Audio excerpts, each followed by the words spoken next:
अच्छा सुनो, सब्सक्राइब करते वक्त ना घंटी बजा देना ताकि जब मैं ऑनलाइन आऊँ तो तुम्हारे फोन की भी नमस्कार दोस्तों, आप सभी का स्वागत है हमारे YouTube चैनल पर। तो आज हम बात करेंगे डीएलएड एग्जाम 2021 लेटेस्ट अपडेट।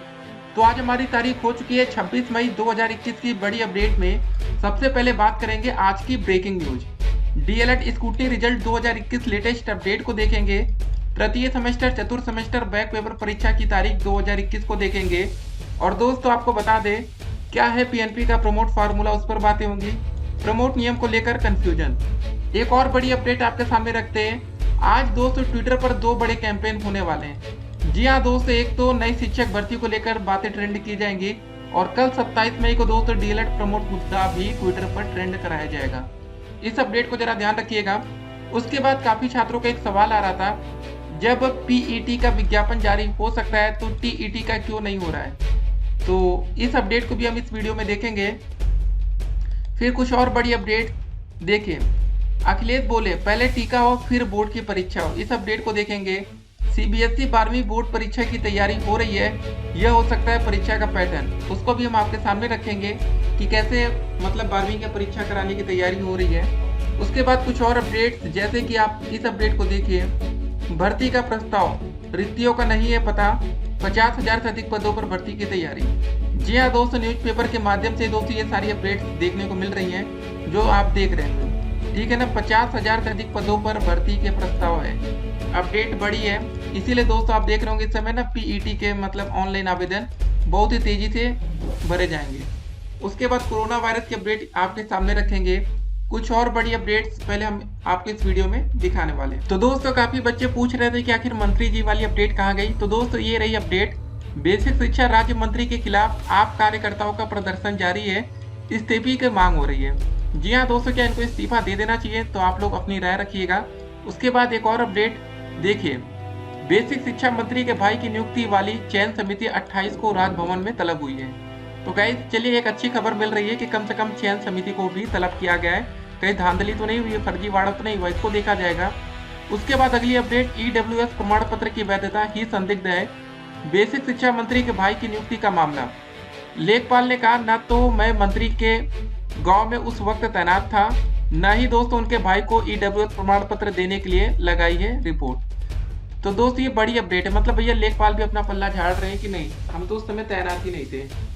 तो गाइस जो भी होंगे वो सीधे यहाँ पर नप जाएंगे, क्योंकि इस समय ये मामला देश भर में ट्रेंड हो रहा है। अब चलिए कुछ और अपडेट हम ट्विटर की भी दिखा देते हैं आप लोगों को। काफी लोग का दोस्तों अपडेट है, मतलब कहना है कि भैया ये सब ट्विटर को आजकल बैन कर देना चाहिए। देखिए जरा ट्रेंडिंग में दोस्तों बैंड ट्विटर बैन इंडिया। और देखिए क्या हमारे देश में ट्रेंड हो रहा है। तो हो रहा है कि सीएम हो तो योगी जैसा, और दूसरा दोस्तों पॉलिटिक्स में हो रहा है we trust PM Modi ji. मतलब कुछ लोग दोस्तों होता है ना कि ट्विटर पर ही आके बोल रहे हैं कि भैया ट्विटर को बैन कर देना चाहिए। अगर ट्विटर को ही आपको बैन कराना तो जाकर फेसबुक पर बोलिए ना, कहीं किसी और प्लेटफॉर्म पर बोलिए। समझिए इन सब बातों को। इनका मतलब होता सिर्फ भ्रम फैलाना, लोगों को डराना कि नहीं भैया कल से ट्विटर बंद हो जाएगा। कल से दोस्तों काफी मैसेजेस आ रहे थे। देखिए कल क्या हो रहा था ना, फेसबुक बैन को लेकर, इंस्टाग्राम बैन को लेकर और दोस्तों ट्विटर बैन को लेकर सोशल मीडिया पर काफी अफवाहें वायरल थी। ठीक है, कुछ लोग होते हैं ट्विटर पर ही आके दिन भर पोस्ट करेंगे और क्या पोस्ट करेंगे, बैन कर दो, ट्विटर को ही बैन कर दो। तो ट्विटर वो छोड़ेंगे नहीं चलाना, लेकिन ट्विटर को बैन कराने में लगे रहेंगे। ये दोस्तों पूरा मैटर है। तो उसके बाद कोरोना के केसेस में क्या दोस्तों मामला रहा, इस अपडेट को भी जरा रख देते हैं। 24 घंटे में दोस्तों 2,08,000 से ज्यादा कोरोना के नए मामले सामने आए। 4,172 लोगों ने अपनी जान गंवाई है। मरने वालों का आंकड़ा 3,11,000 को पार कर चुका है। उसके बाद दोस्त एक और अपडेट जरा देखिए, 12वीं परीक्षा को लेकर के अपडेट है। देखिए सीबीएसई क्लास 12 एग्जाम 2021, बच्चों का टीकाकरण करे या फिर बोर्ड परीक्षा रद्द करे, सिसोदिया जी ऐसा कह रहे। जी हाँ दोस्तों, काफी अच्छी बात इन्होंने कह दी कि देखिए जैसे कि यूपी में पंचायत चुनाव हुआ, काफी टीचरों की जान चली गई, उनके चक्कर में कोरोना वायरस घर तक पहुंचा। कभी कभी आपने कुछ ऐसे भी केसेस देखे होंगे जहाँ कुछ बच्चे अनाथ हो गए, माता पिता दोनों की डेथ हो गई। तो गाइस ये बढ़िया खबर है, ठीक है, और इसको शेयर भी करिएगा अपने दोस्तों के साथ, क्योंकि टीकाकरण बहुत ज़्यादा जरूरी है। अगर आप डीएलएड का पेपर देने पहुंचे या यूपी टेट का, सी टेट का, पेट का, देखिए पीईटी के लिए भैया विज्ञापन आ गया ना, देखिए इस अपडेट को जरा देख लीजिए। इसी को लेकर बच्चे का भी मतलब मैसेजेस कर रहे हैं कि यूपी SSSC, ठीक है, पीईटी के लिए आवेदन शुरू हो गया। 21 जून तक आप इस वेबसाइट पर कर सकते हैं आवेदन। तो दोस्तों ये पूरा मैटर है। तो अगर आप आवेदन करना चाहते हैं तो हम कमेंट बॉक्स में आप लोगों के लिए लिंक प्रोवाइड करा देंगे, उस पर आप जाकर आवेदन कर सकते हैं। लेकिन समझिए इस बात को, जब इसके लिए आवेदन हो सकता है, जहाँ पर देखिए आपको बता दें, उम्मीद है कि यूपी टेट से भी ज़्यादा आवेदन हो सकता है। तो इनकी वेबसाइट चल सकती है, तो यूपी टेट वाली क्यों नहीं चल सकती? देखिए यूपी टेट का जो पूरा मैटर होता है वो पीएनपी देखती है, ठीक है। और पीएनपी दोस्तों किसकी गाइडलाइंस को फॉलो करती है? वो गवर्नमेंट की गाइडलाइंस को फॉलो करती है। अगर सरकार बोल दे कि भैया कराना है तो फिर कराना है। तो गाइस हमें पीएनपी पर दोष ना देकर सरकार पर बातें करनी चाहिए कि सरकार अगर चाहेगी तो पीएनपी की, मतलब ऐसा नहीं कि पीएनपी मना कर दे, ऐसा कुछ नहीं होगा। तो यह सब कुछ सरकार पर है। तो देखते हैं क्या सरकार निर्णय लेती है। जो भी डिसीजन होगा वो अपडेट हम आपके सामने रखेंगे। एक और अपडेट आई थी दोस्तों, सोशल मीडिया पर काफी वायरल हो रही थी। अपडेट क्या है दोस्तों कि दूल्हा नहीं लाया बारात तो लाल जोड़े में कोतवाली पहुंच गई दुल्हन। जी हाँ दोस्तों, ये बड़ी अपडेट है, ठीक है। ये काफी वायरल थी सोशल मीडिया पर, तो हमने सोचा आपके सामने रखी जाए।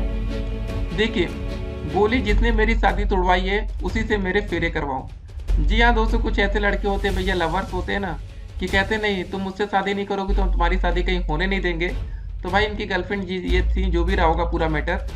तो अब दोस्त ये मामला, ठीक है, पुलिस स्टेशन तक पहुंच चुका है। अब देखते हैं आगे कहाँ तक पहुंचता है, ठीक है। तो गाइस अब आगे इंक्वायरी की जाएगी, और जो लड़के थे भैया जिन्होंने फोटो भेजा होगा शादी तुड़वाने के लिए, अब वो भी नपेंगे इसमें। और ये पूरा मैटर है, ठीक है। लड़की काफ़ी होशियार थी कि कम से कम जिसने तोड़वाई है उसी से उनकी शादी होगी। देखते हैं क्या होता है आगे, ठीक है। ये मैटर है। चलिए पहले हम ये वाली अपडेट को देखते हैं जो कि न्यूज़पेपर के माध्यम से आ रही है। अधीनस्थ सेवा चयन आयोग को विभिन्न विभागों से 50,000 से अधिक रिक्त पदों के प्रस्ताव मिल चुके हैं। आयोग ने इन प्रस्तावों की खामियों को सुधार कराने की कार्यवाही लंबे समय से करता रहा है। इसके बावजूद प्रारंभिक अर्हता परीक्षा पीईटी विज्ञापन में स्पष्ट नहीं किया गया है कि यह आवेदन किन किन पदों व कितनी रिक्तियों के लिए मांगे गए हैं। प्रतियोगी अभ्यर्थियों का कहना है कि राज्य लोक सेवा आयोग हो या संघ लोक सेवा आयोग, दोनों ही प्रारंभिक व मुख्य परीक्षा के जरिए भर्ती परीक्षा आयोजित कर रहे हैं। सभी में आवेदन के समय ही भर्ती से संबंधित पद व उनके रिक्तियों का ब्यौरा उपलब्ध कराया जाता है। इससे अभ्यर्थियों को अपनी तैयारियों को लेकर स्पष्टता रहती है। यहाँ आयोग की मंशा स्पष्ट नहीं हो रही है। एक बात दोस्तों और आपको बता दें, अगर आप पीईटी के लिए आवेदन करेंगे, अगर आपने इसको पास भी कर लिया तो इसकी वैलिडिटी होगी आपकी 1 साल की। और काफ़ी बच्चे सोशल मीडिया पर मतलब मीम्स बना रहे, जो भी आप कह सकते हैं कि भैया 1 साल में क्या कोई नौकरी निकल आएगी कोरोना के टाइम में। देखिए गाइस 2022 में चुनाव होना है, समझ लीजिए इस बात को। भले कभी नौकरी आए या ना आए, लेकिन इस समय दोस्तों चुनाव के मद्देनजर वैकेंसी जरूर आएगी। ये लिख कर ले लीजिए। जो वैकेंसी कभी देखने को नहीं मिलती थी वो इस समय देखने को मिलेगी। अगर वो वैकेंसी इस बार भी नहीं आएगी तो फिर याद रखिएगा वो फिर लंबे समय तक आएगी ही नहीं। तो एक एक करके दोस्तों आज की ढेर सारी अपडेट्स को हम आपके सामने रखेंगे।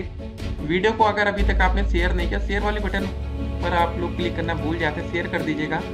देखिए पहले आपको बता दें प्रमोट नियम को लेकर कंफ्यूजन क्या है। सिंपल सा दोस्तों फंडा समझ लीजिए। अगर आप 2019 बैच के छात्र हैं, पहले ये समझिए, अगर आप 2019 बैच के स्टूडेंट्स हैं, अगर आपके सेकंड सेमेस्टर रिजल्ट में फेल लिख कर आ रहा है, ठीक है, कोई भी कारण हो सकता है फेल होने का। हो सकता है कि आप एक विषय में बैक लगी है, 2 में लगी है, या हो सकता है कि आपका जीपीए का नंबर ना चढ़ा हो, या हो सकता है कि आपके इंटरनल में नंबर ना मिले जिसकी वजह से आपकी बैक लगी, ठीक है। अगर आपका रिजल्ट में फेल लिखा है तो अगर 2018 प्रमोट नियम को लागू किया गया तो फिर आप प्रमोट नहीं होंगे। 18 बैच का प्रमोट नियम ये कहता है कि जिनके रिजल्ट पर भैया पास लिखा था first semester plus second semester, उन्हीं बच्चों को प्रमोट किया गया, ठीक है। तो ये दोस्तों पीएनपी का प्रमोट फार्मूला जो 2018 बैच के छात्रों के साथ लगाया गया था। लेकिन 2019 बैच में जब आपको प्रमोट किया गया था फर्स्ट सेमेस्टर में, इसको भी समझ लीजिए, तो दोस्तों उसका जो आधार बनाया गया था वो सेकंड सेमेस्टर का रिजल्ट रखा गया। जो भी आपका सेकंड सेमेस्टर में रिजल्ट आएगा, पास है तो फर्स्ट में पास होंगे, फेल है तो देखते हैं क्या होता है फिर। उसके बाद तो कुछ कहा नहीं गया। तो अभी गाइस आपका जो सबसे पहले कुछ जारी होगा तो आपका स्कूटनी का रिजल्ट घोषित किया जाएगा। उसके बाद दोस्तों आपका फर्स्ट सेमेस्टर प्रमोट रिजल्ट आ जाएगा। जब ये दोनों रिजल्ट आ जाएगा तो हो सकता है कि दोस्तों आपका थर्ड सेमेस्टर का रिजल्ट घोषित किया जाएगा। अगर प्रमोट किया गया तब जाकर आपकी फोर्थ सेमेस्टर की परीक्षा होगी। और परीक्षा के दोस्तों आसार कब तक है, देखिए इस अपडेट को भी देख लीजिए जरा। 12वीं की बोर्ड परीक्षा कम से कम समय में मतलब कराने के पक्ष में अधिकतर राज्य हैं। अगस्त में सीबीएसई 12वीं की परीक्षा कराने के पक्ष में शिक्षक, तो गाइस सोचिए अगस्त तक मैटर खींच सकता है। सोचिए अभी हमारा मई का महीना समाप्ति की ओर है, फिर जून आएगा, जुलाई आएगा, तो मतलब सोचिए कितना ज़्यादा सेशन लेट हो जाएगा। और डीएलएड तो भगवान भरोसे ही हो जाएगा। ठीक है, अगर डीएलएड की परीक्षा समझ लीजिए एक बात, तो अगर डीएलएड की 3rd सेमेस्टर की परीक्षा अगस्त में करा ली जाती है तो फिर उसका रिजल्ट आने में सितंबर अक्टूबर लग जाएगा। फिर 4th सेमेस्टर की तैयारी में भी 1-2 महीने का समय चाहिए होगा। ठीक है, टीचिंग भले आपकी जीपीएफ से हो जाए, जैसे भी हो जाए, तो समझिए कि समय या साल बर्बाद होना पड़ता है। तो गाइस इस समय प्रमोट करना ही एक विकल्प है पीएनपी के पास। प्रमोट करके ही जल्द से जल्द रिजल्ट घोषित किया जा सकता है। बाकी कोरोना का जो 2nd राउंड चल रहा है कितना खतरनाक वाला, इस समय तो पेपर हो भी नहीं पाएगा। तो अखिलेश जी क्या बोले इसको जरा देख लेते हैं। अपडेट है लखनऊ से। सपा अध्यक्ष अखिलेश यादव ने छात्रों का कोविड-19 संक्रमण रोधी टीकाकरण होने के बाद ही उत्तर प्रदेश माध्यमिक शिक्षा परिषद यूपी बोर्ड की परीक्षा कराने की मांग दोहराई है। अखिलेश ने मंगलवार को एक ट्वीट करके कहा कि पहले टीका फिर परीक्षा। इससे पहले भी 2 सूबा योगी सरकार से मांग कर चुके हैं कि पहले यूपी बोर्ड के सभी परीक्षार्थियों को टीका लगाया जाए, उसके बाद ही परीक्षा की बात की जाए। कोरोना की दूसरी लहर के कारण स्थगित की गई इस साल यूपी बोर्ड परीक्षा के आयोजन को लेकर राज्य सरकार अभी तक कोई फैसला नहीं ले सकी। ठीक है दोस्तों, तो ये अच्छी खबर है कि मतलब बिना टीका के पेपर कराना काफी खतरनाक हो सकता है। उसके बाद अगली अपडेट में देखिए, पेपर दोस्तों अगस्त तक बात पहुंच रही। क्या मैटर क्या है? अधिकतर राज्यों ने 12वीं की कक्षा की बोर्ड परीक्षा के दौरान प्रमुख विषयों के लिए कम अवधि की परीक्षा कराने के विकल्प को चुना है। वहीं कुछ राज्यों ने परीक्षा से पहले छात्रों और शिक्षकों के टीकाकरण पर भी जोर दिया है। ये दोस्तों बहुत ही ज्यादा जरूरी है। टीकाकरण अगर नहीं होता तो ये खतरनाक साबित हो सकता है। अगर टीकाकरण हो गया तो कम से कम जब सभी बच्चों का टीकाकरण, ऐसा नहीं है। एक बात याद रखिएगा गाइस, अगर आप किसी क्लास में बैठे, अगर 100 बच्चे में से 90 बच्चे टीकाकरण वाले हैं, 10 बच्चे टीका नहीं लगवाएं, तो भी उनके लिए खतरनाक हो सकता है उन 10 बच्चों के लिए। तो गाइस वैक्सीन लेना आपके लिए जरूरी है। शिक्षा मंत्रालय ने राज्यों और केंद्र शासित प्रदेशों से रविवार को एक उच्च स्तरीय बैठक में सामने आए 2 प्रस्तावों पर मंगलवार तक विस्तृत सुझाव देने को कहा है। ये पूरा मैटर है। ठीक है, अगस्त में सीबीएसई 12वीं की परीक्षा कराने के पक्ष में शिक्षक है। तो ये अपडेट है दोस्तों नई दिल्ली से। केंद्रीय माध्यमिक शिक्षा बोर्ड सीबीएसई की 12वीं की परीक्षा कब कराई जाए, इसके लिए केंद्र ने बोर्ड से 1 सप्ताह में रिपोर्ट पेश करने को कहा है। इस बीच दिल्ली के शिक्षकों का कहना है कि परीक्षाएं कराने में कोई जल्दबाजी नहीं की जानी चाहिए। जून में परीक्षाओं की संभावना पर उन्होंने कहा कि कोरोना को देखते हुए जून तो कतई परीक्षाएं ना कराई जाए। ठीक है, जून में। उसके बाद दोस्तों देखिए भाई ये 12वीं परीक्षा की अपडेट। उसके बाद देखिए बेसिक शिक्षा मंत्री जी का वाला मैटर है। उसके बाद 50,000 से अधिक पदों वाला हमने अपडेट आपके सामने रखी। ठीक है, देखिए 1 टाइम रजिस्ट्रेशन की मशक्कत बेकार। आयोग ने 26 मार्च को ऐलान किया था कि द्विस्तरीय परीक्षा प्रणाली की प्रारंभिक परीक्षा हो या मुख्य परीक्षा में शामिल होने के लिए 1 टाइम रजिस्ट्रेशन अनिवार्य होगा। ये दोस्तों पूरा मैटर था। ठीक है ना। उसके बाद देखिए बेसिक शिक्षा मंत्री के भाई की नियुक्ति वाली चयन समिति 28 को राजभवन तलब हुई है। अपडेट ये भी लखनऊ से ही आ रही है। तो अपडेट क्या है दोस्तों कि बेसिक शिक्षा राज्य मंत्री सतीश द्विवेदी के भाई की सिद्धार्थ विश्वविद्यालय कपिलवस्तु सिद्धार्थनगर में मनोविज्ञान के सहायक प्रोफेसर के रूप में हुई नियुक्ति का मामला उलझता जा रहा है। मंत्री के भाई की नियुक्ति ईडब्ल्यूएस कोटे में हुई है, जबकि मंत्री के भाई की धर्मपत्नी स्वयं ही सहायक प्रोफेसर पद पर तैनात है। राजभवन ने कुलपति समेत पूरी चयन समिति को ही 28 मई को लखनऊ तलब कर लिया है। सिद्धार्थ विश्वविद्यालय कपिलवस्तु में मनोविज्ञान विभाग के सहायक प्रोफेसर पद पर विज्ञापन निकला था। यह पद ईडब्ल्यूएस कोटे के लिए आरक्षित था, लेकिन मंत्री के भाई ने इसमें आवेदन किया और उनका चयन हो गया। चयन के बाद दोस्तों स्थानीय लोगों ने आपत्ति जताई, जिसके बाद एक समाजसेवी और वरिष्ठ अधिवक्ता ने राजभवन को एक ज्ञापन देकर सिद्धार्थ विश्वविद्यालय में हुई चयन प्रक्रिया को निरस्त करने की मांग की। चयन प्रक्रिया पर सवाल उठने पर राजभवन में तत्काल कुलपति सुरेंद्र दुबे से जवाब तलब किया गया। इसके जवाब में कुलपति ने यह कहते हुए नियुक्ति प्रक्रिया निष्पक्ष है, सभी डॉक्यूमेंट्स राजभवन को भेज दिया, लेकिन राजभवन इस जवाब से संतुष्ट नहीं है। तो राजभवन में मंत्री के भाई की नियुक्ति वाली पूरी चयन समिति को राजभवन तलब किया गया है। अपर मुख्य सचिव राजपाल राजभवन में इस पूरी चयन प्रक्रिया की जांच करेंगे। तो दोस्तों जांच क्या करना आप समझ ही चुके होंगे कि मैटर क्या है। ठीक है भैया, यहाँ के जो लेखपाल थे उन्होंने भी बोल दिया नहीं हम तो तैनात ही नहीं थे। सभी लोग अपने नहीं होता है कि भैया अगर आप पर आरोप लग रहा है तो उससे पल्ला कैसे झाड़ा जाए। फिलहाल दोस्तों देखिए, फिलहाल लेखपाल छुटई के बयान से मामला और पेचीदा हो चला है। तो देखते हैं दोस्तों क्या क्या होता है, मतलब क्या उत्तर प्रदेश में इतना ज़्यादा फर्जीवाड़ा होता है। जी हाँ दोस्तों, सरकार की छवि भी धूमिल हो रही है यहाँ पर, और यहाँ पर ये भी मैटर है कि दूसरे राज्य वाले भैया देश भर में क्या छवि बनेगी यूपी के, कि मंत्री के भाई भी गरीब कोटे की नौकरी ले रहे हैं, EWS। जी हाँ दोस्तों, मतलब ये कोटा सिर्फ उन बच्चों के लिए बना था कि जो आर्थिक रूप से कमजोर है उनको नौकरी दे दी जाए। बच्चे कितना खुश हुए थे कि चलो यार ठीक है, ये हमारे लिए बन गया है, अब हम सरकार को वोट करेंगे, कम से कम हमारे लिए कुछ काम हो रहा है। लेकिन दोस्तों जब ये मामला सामने आ गया तो भाई बच्चे भी नाराज हो गए। सोशल मीडिया पर कोई बात वायरल तभी होती है। तो गाइस आप लोग लगे रहिए, जो भी अपडेट्स आएगी अपडेट हम आपके सामने रखेंगे। और दोस्तों आप देख रहे होंगे भैया तो ये बैन वैन कराने को लेकर काफी हल्ला मचा रहे हैं ना, समझिए इन सब की बातों को। ठीक है, एक तो ट्विटर पर ही आके पोस्ट कर रहे हैं, अगर उनको प्लेटफॉर्म खराब लगता है तो भाई छोड़ दो ना, सिंपल सी बात होती है। अगर आपको सही नहीं लग रहा छोड़ दीजिए, जिसको अच्छा लगेगा वो यूज करेगा, वही बात होती है। लेकिन होता है ना कि भैया कम से कम कुछ ना कुछ तो पब्लिसिटी मिले। तो देखते हैं गाइस क्या क्या होता है, और जो भी अपडेट्स आएगी अपडेट हम आप तक पहुंचाते रहेंगे। फिलहाल आप लोग परीक्षा की तैयारी जोर शोर से करते रहिए, क्योंकि नई शिक्षक भर्ती का आना तय। देखिए आप लोग किसी बहकावे में मत आइए, ठीक है। सोशल मीडिया पर ट्रेंडिंग हो रहा है टॉपिक, वो ट्रेंड इसलिए कराया जाता है कि ठीक है जब सरकार बातें नहीं सुनती बच्चों की, या सरकार तक बातें पहुंचानी होती, कभी कभी क्या होता है ना, आज के दिन दोस्तों जो हमारी गोदी मीडिया है ना, बिकी हुई मीडिया, ये बच्चों की आवाज़ सरकार तक पहुंचाती भी नहीं है। लोगों तक तो पहुंचाए कम से कम जो बच्चे DLED करने की सोच रहे हैं, समझिए इस बात को। लाखों बच्चे दोस्तों हर साल DLED और B.Ed में एडमिशन लेते हैं। B.Ed करके सोचते हैं यार चलो B.Ed में एडमिशन ले लो, नौकरी तो मिल जाएगी। लेकिन सच्चाई तो आप लोग समझ रहे हैं ना, ना तो परीक्षा समय से हो रही है, ना यूपी टेट समय से हो रहा है, ना सुपर टेट का विज्ञापन आ रहा है।